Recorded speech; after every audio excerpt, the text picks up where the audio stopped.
Hello friends, welcome back to our channel. మరి Konaseema special curry పచ్చి రొయ్యలు మామిడికాయ ఎలా ఉండాలో ఈ వీడియోలో అయితే చూసేద్దామండి. ముందుగా అయితే 1 కిలో రొయ్యలను అయితే శుభ్రం చేసుకుని పక్కన పెట్టుకోండి. కిలో రొయ్యలకి కరెక్ట్గా 2 మామిడికాయలు అయితే పులుపుకి కరెక్ట్గా సరిపోతాయి అన్నమాట. 4 మీడియం సైజ్ ఉల్లిపాయలు అలాగే 4 పచ్చిమిర్చిని కట్ చేసుకుని పెట్టుకోండి. ఇప్పుడైతే మీరు స్టవ్ ఆన్ చేసుకుని ఒక కడాయిలో ఆయిల్ వేసుకుని ఉల్లిపాయలను అయితే మంచిగా వేయించుకోండి. ఉల్లిపాయలు వేగిన తర్వాత మీరైతే పచ్చి రొయ్యలన్నిటిని అందులో వేసేసుకోండి. పచ్చి రొయ్యల్లో ఉన్న వాటర్ అంతా కూడా మీకు మగ్గిపోతుందండి. చూడండి, ఇలా మంచిగా వాటర్ అంతా పోయిన తర్వాత మీరైతే ఈ మామిడికాయ ముక్కలను అయితే వేసేసుకోండి.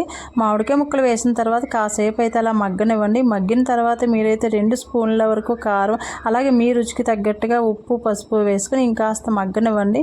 మగ్గిన తర్వాత కాస్త మీరు వాటర్ అయితే యాడ్ చేసుకోండి. వాటర్ యాడ్ చేసుకున్న తర్వాత మీరైతే ఫ్లేమ్ అయితే మీరు చిన్నగా పెట్టుకుని మగ్గనివ్వండి. కర్రీ అయితే సూపర్ ఉంటుంది అన్నమాట. ఇక పచ్చిరొయ్యలు మామిడికాయ కర్రీ చాలా బాగుంటుంది. ఎందుకంటే కోనసీమలో అసలు ఏ ఫంక్షన్లో అయినా సరే ఈ కర్రీ అయితే ఉండాల్సిందన్నమాట. చాలా టేస్టీగా అనిపిస్తుంది. మీరు ఒక్కసారైనా సరే ట్రై చేయండి.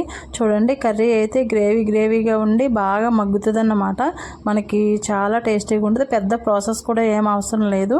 మనకి మసాలా కూడా పెద్దగా ఏం అవసరం లేదు. నార్మల్ మనం కర్రీలో వేసుకునే మసాలా అయితే సరిపోద్ది అన్నమాట. లాస్ట్లో అయితే మీరు కొత్తిమీర యాడ్ చేసుకుని దించేసుకుంటే సరిపోద్ది. మనకి ఏ కర్రీకైనా సరే ఫ్లేవర్ తెచ్చేది కొత్తిమీరే కాబట్టి ఈ కర్రీకి కూడా కొత్తిమీర అనేది చాలా ఇంపార్టెంట్ అన్నమాట. చాలా బాగుంటుంది కర్రీకి కొత్తిమీర ఫ్లేవర్ యాడ్ చేస్తే.